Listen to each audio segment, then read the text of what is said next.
नमस्कार विद्यार्थी मित्रांनो, मी रतिकांत मोरे, श्री तारकेश्वर माध्यमिक विद्यालय पाबळवाडी, तालुका पाटण, जिल्हा सातारा. आज आपण इंग्रजी 8वीच्या 2.2 जो धडा आहे द हाऊस बिल्डर हा आपण पाहणार आहोत, ज्याच्यामध्ये नेमकी ही काय स्टोरी आहे ओके हे याच्यामध्ये आपण पाहणार आहोत. तर चला सुरू करूयात. पहिल्यांदा you can C the page where I have written some hard words. Okay, जे तुमच्या धड्यामध्ये हार्ड वर्ड्स आहेत ते हार्ड वर्ड्स लिहिलेले आहेत. Page number 1, please take the screenshot. This is second page, take this one screenshot and this is the last page, right. Okay please. Okay, हे शब्द सगळे लिहून घ्या तुम्ही वहीमध्ये, म्हणजे तुम्हाला धडा वाचताना ते शब्द जर पाठ केले तर सोपं जाईल तुम्हाला समजायला. ठीक आहे. Now let's start with warming up. 2.2 the house builder, right. Warming up section आहे पहिल्यांदा. तर याच्यामध्ये बघा चिटचॅट सेक्शनमध्ये काही क्वेश्चन्स तुम्हाला विचारलेले आहेत. Make groups and discuss the following. Group करून तुम्हाला याच्यावर डिस्कशन करायला सांगितलं आहे. What is retirement from occupation, म्हणजे तुमच्या व्यवसायामधून जे रिटायरमेंट असतं ते रिटायरमेंट म्हणजे नेमकं काय. What is retirement. So retirement means actually living the job, तो जॉब सोडणं. ओके, म्हणजे ती गोष्ट काय करणार तर तिथं संपवणं. To end your service, this is retirement, right. When do people retire.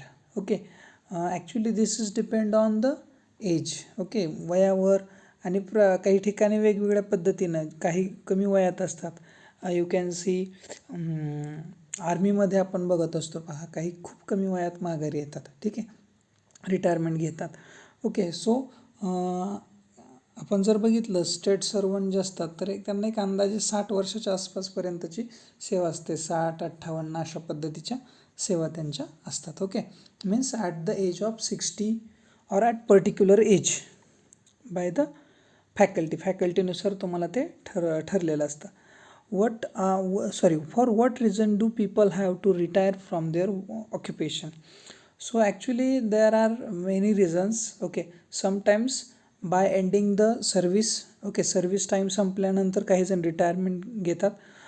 some people or some servant takes the retirement before the time also because of accident, any another difficulty, right. म्हणजे कुठल्या अडचणीमुळे सुद्धा आधी तुम्हाला retirement घेता येते. How do people spend their time after retirement. Okay, त्यांच्या रिटायरमेंटनंतर त्यांचा वेळ कसा जाणार हे ठरलेलं असतं. ॲक्च्युली दे डिसाइडेड दॅट की I will spend this time with my family. Okay, आणि वयाचं 60 इयर्सपर्यंत गेलेले असतात. So they have definitely the grandchildren. Okay, त्यांना ग्रँडचिल्ड्रनसुद्धा असतात, म्हणजे नातू वगैरे जे आहेत त्यांच्याबरोबर वेळ घालवणार असतात. Okay, means with their family, right. And sometimes you can see that they decided that I will do this after my retirement. Some work also in another faculty, दुसऱ्या फॅकल्टीमध्ये जाऊन काही जण कामसुद्धा करतात. Okay, means by their interest they do after the retirement. Now you have some professions here and their work is also given. You have to join the pairs. The first is architect. Who is architect? Architect plans and design the structure, right. म्हणून ह्याची जोडी जी असणार आहे ते कुठली असणार आहे, D. Okay, this one. Then engineer. What do the engineer do. काय करतात इंजिनियर्स बघा. So they see the structure is good. Okay, then it is strong or stable. Okay, हे बघण्याचं काम काय करतात इंजिनियर्स करतात.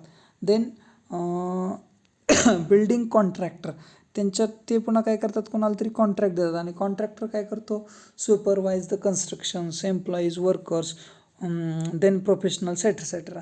ओके, म्हणजे त्या सगळ्यांना बघण्याचं काम तो कॉन्ट्रॅक्टरकडे असतं. नाव कारपेंटर काय करतो आहे तर वूड रिलेटेड जी कामं आहेत ती कारपेंटरकडून केली जातात. Okay, then mason means build walls, roof etcetera and plasters. Okay, म्हणजे सगळ्या भिंती बांधणं, प्लास्टर करणं, रूफ बसवणं, ह्या सगळ्या गोष्टी तो करत असतो. टायलर डज द फ्लोअरिंग, म्हणजे फरशा बसवण्याचं जे काम आहे ते टायलर करतात. आणि the last is interior decorator. So तो काय करतो, आतल्या बाजूनं त्या घराला जास्त ब्युटिफाय करण्याचं काम करतो. So B is the correct answer. I hope की you got the answers right. Okay, now come to the next. A word can be broken up into units of pronunciation, each having one vowel sound, with or without consonant sounds around it. Each such unit is called syllable. Okay, आपल्या इंग्रजीमध्ये जसे मराठीमध्ये शब्दाचे भाग पडतात तसे इंग्रजीमध्ये शब्दाचे सिलॅबल्स पडतात. ओके, आता सिलॅबल्स म्हणजे नेमकं काय ते लक्षात घ्या. सिलॅबल म्हणजे काय, आपण एखादा शब्द ज्यावेळेस वाचतो, प्रोनाऊन्स करतो, त्यावेळेस त्याचं आपण काय करतो, एखादा वॉवल घेऊन त्याचे तुकडे पाडतो. त्या शब्दाचे दोन पाडतो, कधी 3 पडतात, कधी एकाच प्रोनाऊन्सिएशनमध्ये एकाच स्वरात तो काय होतो, संपतो सुद्धा शब्द. तर त्यांना शब्दाचे काय म्हणतात, सिलॅबल्स. म्हणजे त्याचे जे युनिट पडतात छोटे छोटे, कशावरून पडतात हे लक्षात घ्या. Broken up into units of pronunciation each having one vowel sound. आता लक्षात घ्या, वन वॉवल असा अर्थ घेऊ नका. वन वॉवल साऊंड म्हणजे त्याच्यात एकच वॉवल असेल असंही नाही, पण त्याचा साऊंड जो आहे तो एकच असेल दोन्ही शब्दांचा, त्या दोन्ही वॉवलचा. हे लक्षात घ्यायचं. म्हणजे फक्त एकच वॉवल असणं म्हणजे तो एक हे आहे असं म्हणायचं आहे का, नाही. तर त्याचं प्रोनाऊन्सिएशन कधी कधी काय होतं की वाय असतं शेवटी, पण प्रोनाऊन्सिएशन त्याचं ई किंवा ए असं होतं. तर त्यावेळेस तुम्हाला ते त्याचा साऊंड बघावा लागतो. इथं त्याच्यामुळे तो वॉवल साऊंड दिले, फक्त वॉवल्स दिलेलं नाही. Okay, for examples to. बघा, टू म्हणजे ओ या ठिकाणी काय झालं, वॉवल आला. ओके, आणि एकाच ह्याच्यामध्ये शब्द संपला. त्याचं प्रोनाऊन्सिएशन होताना काय झालं, एकच युनिट पडलं, म्हणजे एकच सिलॅबल पडला. गॉट, इथंसुद्धा एकच सिलॅबल पडतं. विल, सी, हे सगळे जे आहेत ह्यांच्यामध्ये काय दिसतोय तुम्हाला, एकच सिलॅबल दिसतो. They have only one syllable. Okay, now come to the next. Father. आता या ठिकाणी बघा, फा आणि इथं पुढं दर.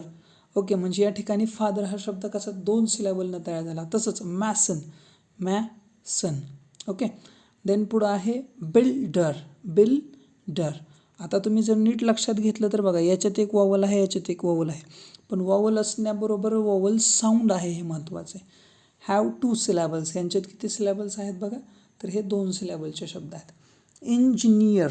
बघा, आता इंजिनियर म्हणजे या ठिकाणी बघा, इन हा पहिलं प्रोनाऊन्सिएशन झालं, जिन हे दुसरं झालं, आणि इयर म्हणजे इंजिनियर हा तीन सिलॅबलचा शब्द तयार झाला. तसंच कारपेंटर, कारपेंटर म्हणजे या ठिकाणी बघा, प्रत्येकात एकदा तरी वॉवल साऊंड आलेलाच आहे, बरोबर आहे. Construction, construction. ओके, म्हणजे या ठिकाणी सुद्धा 3 सिलॅबल पडले, म्हणजे हॅव 3 सिलॅबल्स. म्हणजे कधी शब्दाचे 2 सिलॅबल्स पडतील, कधी 1 पडेल, कधी 3 पडतील. Write down the names of any 5 of your classmates and break them into syllables. Write down the number of syllables in each their names. म्हणजे तुम्हाला तुमच्या मित्रांची नावं लिहायची आणि त्यांचे सिलॅबल्स पाडायचे. Okay, a syllable is a single unbroken sound of a spoken or written word. Syllables usually contain a vowel and accompanying consonant. बघा, हे सगळ्यात महत्त्वाचं ओळ आहे याच्यातली, की काय कंटेन करतं, तर कंटेन अ वॉवल, एक वॉवल कंटेन करतं, आणि accompanying consonant. Sometimes syllables are refer to as the beats or spoken language of spoken language. म्हणजे त्याचे ते बिट्स आपण त्याला म्हणू शकतो. जसं एखाद्या सॉन्गमध्ये बिट्स असतात तसे हे त्या शब्दातले बिट्स असतात. ठीक आहे. Now let's start the story, the house builder. This is a story of a mason who worked for a welding contractor. Okay, this is the story of a mason. Mason म्हणजे काय, गवंडी. Okay, या सगळ्या शब्दांचे अर्थ तुम्हाला, म्हणजे पहिल्यांदा आपण हार्डवर्ड्स बघितले पेज नंबर 1, 2 आणि 3, तर त्याच्यामध्ये तुम्हाला पाहायला मिळणार आहे. ठीक आहे. So this is the story of a mason. तर अशाच एका मॅसनची काय आहे, ही स्टोरी आहे. हू वर्क फॉर बिल्डिंग कॉन्ट्रॅक्टर.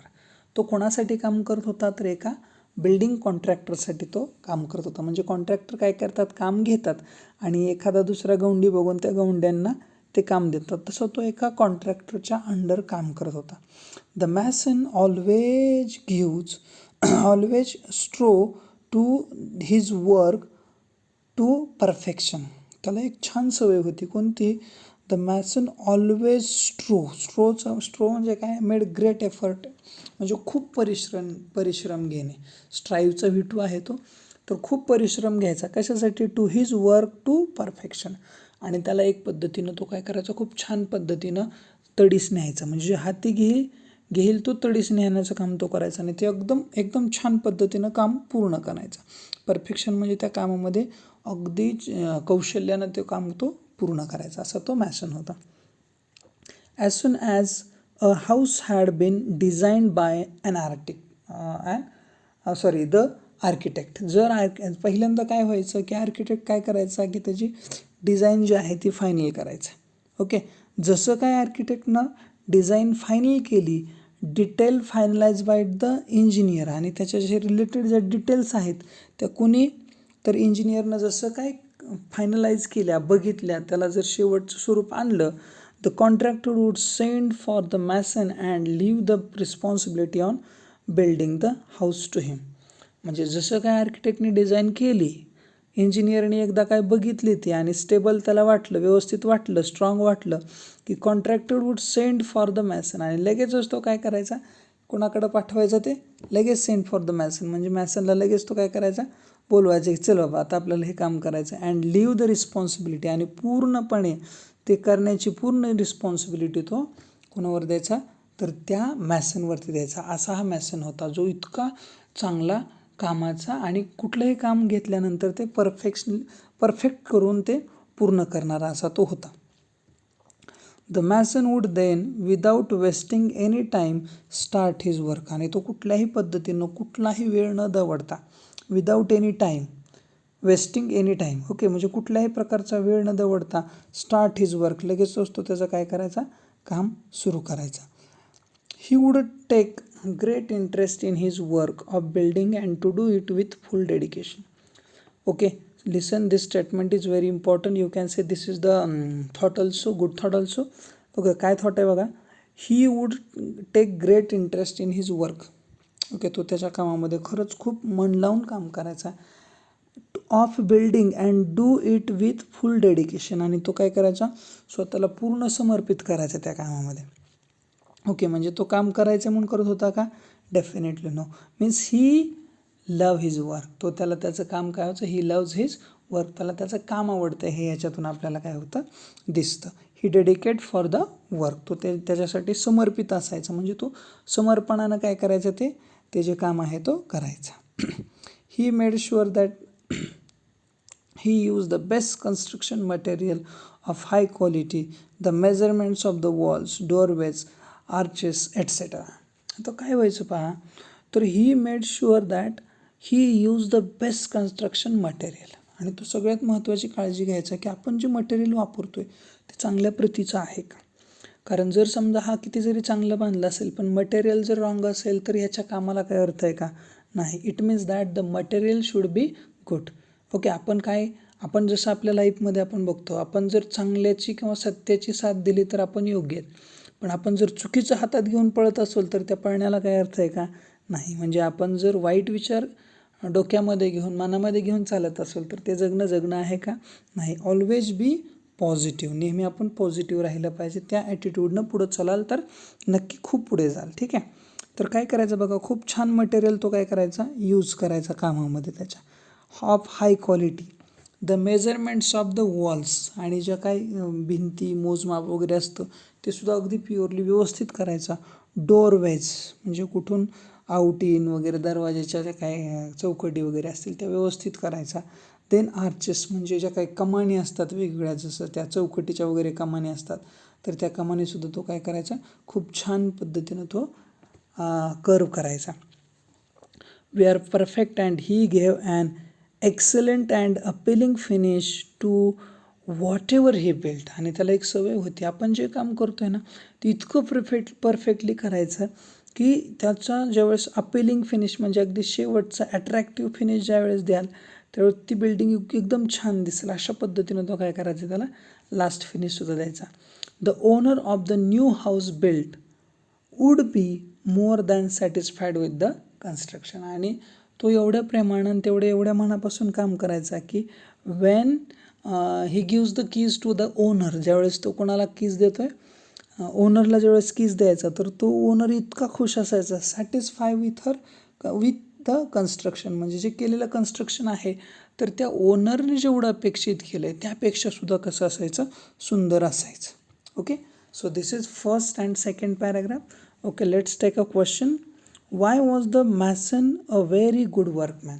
तो काय एवढा चांगला वर्कमॅन होता? So definitely you can see the answer here. He always, इथं तुमचं उत्तर आहे बघा, he the mason always strove to this work to perfection. Okay, त्याचं काम काय करायचं, तो अगदी शेवटपर्यंत घेऊन जायचा. किंवा तुम्ही असंही म्हणू शकता की तो काय करायचा, फुल डेडिकेशन देऊन. तुम्ही हे सुद्धा लिहू शकता बघा, इथपर्यंतचे हे अंतर कुठून कुठपर्यंत लिहाल, he would take great. Okay, इथपासून ते पार तुमचं अगदी इथपर्यंत तुम्ही हे वाक्याचं उत्तर लिहू शकता. ठीक आहे, म्हणजे तो का चांगला होता, तर त्या दोन्ही गोष्टी तुम्हाला त्याच्यामध्ये सांगता येतील. ओके, आय होप की तुम्हाला याचा आन्सर कळाला असेल काय आहे, आणि पॅसेज कळाला असेल तर क्वेश्चनचं मिनिंग तुम्ही लिहू शकताय, त्याचा अर्थ, त्याचबरोबर त्याचं उत्तरसुद्धा लिहू शकताय. Okay, I have one more question, listen carefully. या ठिकाणी तुम्हाला देताना प्रश्न कसा दिला आहे बघा, डिझाईन बाय आर्किटेक्ट, नंतर finalise by engineer, then contractor, then mason and then the owner. Okay, त्याच्यामुळे तो हा क्वेश्चन मी असा तयार केला आहे. काय म्हणते बघा, the people work to build the house, म्हणजे घर बांधण्यासाठी काम करणारे जे लोक असतात त्यांची एक सिरीज किंवा त्यांची एक चेन आपल्याला इथे दिलेली होती पॅसेजच्या पहिल्याच ओळीत, पहिल्या 1-2 ओळीत दिलेले. तर पहिलं काम काय आहे, डिझाईन बाय द आर्किटेक्ट, म्हणजे घराचं आधी काय केलं जातं, डिझाईन केलं जातं, म्हणजे तो अगदी कागदावर आधी उतरवला जातो. नंतर detailed finalise by the engineer, मग इंजिनियर तिथं येऊन जागा कशी आहे, काय भाग कसा करावा लागेल वगैरे वगैरे ह्याची काय करतात, डिझाईन करतात किंवा फायनलाइज करतात त्या. ठीक आहे गोष्टी. The contractor take the contract, मग कॉन्ट्रॅक्टरला काय करतो, एखादा इंजिनियर ह्या कॉन्ट्रॅक्टरला कॉन्ट्रॅक्ट देतो. मग ते कॉन्ट्रॅक्टर कॉन्ट्रॅक्ट घेतो त्याला वस्तू पोहोचवण्याचं सगळं. त्याच्यानंतर कॉन्ट्रॅक्टर काय करतो, त्याच्या कॉन्ट्रॅक्टमध्ये जे काय मॅसन्स असतील, म्हणजे गवंडी असतील, त्या गवंड्यांना काय करतो, तो त्याचं कॉन्ट्रॅक्ट देतो, चला तुम्हाला हे काम करायचं, इतक्या दिवसात करायचं वगैरे डिसाईड करून घेतो. आणि मग हा जो तुमचा हे आहे, काय म्हणत आपण त्याला, मॅसन आहे, तो त्याचं काम कंप्लीट झाल्यानंतर मग आपण त्या घरामध्ये काय होतं, ओनर म्हणून राहायला जातो. Okay, those are the steps. Now come to the next. Because of the zeal, diligence, loyalty, and persistence that he displayed in his work, the mason was in great demand and fetched good business to his contractor. Okay, means if the worker are good, then contractor will definitely in the progress mode. Okay, जर समजा लोक चांगलं काम करत असतील तर त्याचा जो कॉन्ट्रॅक्टर आहे त्याला नक्कीच फायदा त्याचा जास्त होणार. सो बिकॉज ऑफ द झील, म्हणजे त्याच्या कामातला जो उत्साह होता, जो इंथुझियाझम होता, त्याचबरोबर पुढं काय तुम्हाला दिलं बघा, डिलिजन्स म्हणजे काय, म्हणजे एखादी गोष्ट सातत्यानं, सहज आणि काळजीपूर्वक करणं, प्रत्येक कॉर्नर समजून घेणं. त्याच्यानंतर लॉयल्टी म्हणजे काय, की तुमचा जो नम्रपणा आहे तो नम्रपणा. अँड पर्सिस्टन्स मीन्स कंटिन्युटी म्हणूयात ज्याला. ठीक आहे, कंटिन्यूअस एफर्ट करण्याची जी काय हे आहे त्याला आपण पर्सिस्टन्स म्हणूयात. तर ह्या सगळ्या गोष्टी त्याच्याकडं होत्या, that he displayed in his work, आणि ह्या सगळ्या गोष्टी तो त्याच्या कामातून दाखवायचा. So the mason was in great demand, आणि म्हणूनच तो काय होता त्या काळात, त्या वेळेतला खूप डिमांड असणारा मॅसन होता. And fetched a good business to his contractor, आणि त्याचं काम एवढं चांगलं असल्यामुळं त्याच्या कॉन्ट्रॅक्टरकडं खूप सारी कामं त्याच्यामुळं सुद्धा येत होती. Subsequently the contractor recompensed the mason handsomely with a very good salary. He could meet the needs of his family sufficiently without any scarcity. तर काय व्हायचं बघा, की आपल्याला या व्यक्तीमुळे एवढी कामं मिळत आहेत, हा व्यक्ती आपल्याला एवढी कामं आणून देतो, ह्याच्या चांगलेपणामुळं आपल्याला कॉन्ट्रॅक्टर म्हणून लोक बोलवत आहेत. ओके, हे त्या कॉन्ट्रॅक्टरच्या लक्षात यायचं. सो दॅट्स वाय ही रिकम्पेन्स म्हणजे काय, तर तो काय करायचा, त्याचा मोबदला जो आहे तो मोबदलासुद्धा तसाच चांगला इतरांपेक्षा त्याला द्यायचा. ओके, म्हणजे त्याला काय करायचं, की पेमेंट त्याला वेळची वेळ द्यायचं, किंवा हँडसमली म्हणजे काय, आता इथं खूप चांगल्या पद्धतीनं असं म्हणता येईल आपल्याला, चांगलं जास्त पेमेंट देत होता, with a very good salary. आणि अजून एक गोष्ट कुठली करायची तो, he could meet the needs of his family sufficiently. आणि ज्यावेळेस पण त्याच्या फॅमिलीला, मॅशनच्या फॅमिलीला गरज असेल पैशाची किंवा कुठल्याही गोष्टीची, तर तो ठामपणे त्या ठिकाणी उभा राहायचा. मीन्स कॉन्ट्रॅक्टर त्या मॅशनची पूर्णपणे काळजी घेत असायचा. विदाऊट एनी स्कॅर्सिटी, म्हणजे तिथं कुठल्याही पद्धतीचा तुटवडा किंवा टंचाई होईल अशा पद्धतीचं कुठलंही तो काम करत नसायचा. तर तो प्रत्येक वेळेस त्यांच्या पाठीशी उभा असायचा. ओके, स्कॅर्सिटी म्हणजे काय, एखाद्या गोष्टीचा कमीपणा किंवा तुटवडा आपण ज्याला म्हणतोय, गोष्ट कमी पडली अशा वेळेस तो त्यांच्याशी ठामपणे त्यांच्या पाठीशी उभा असायचा.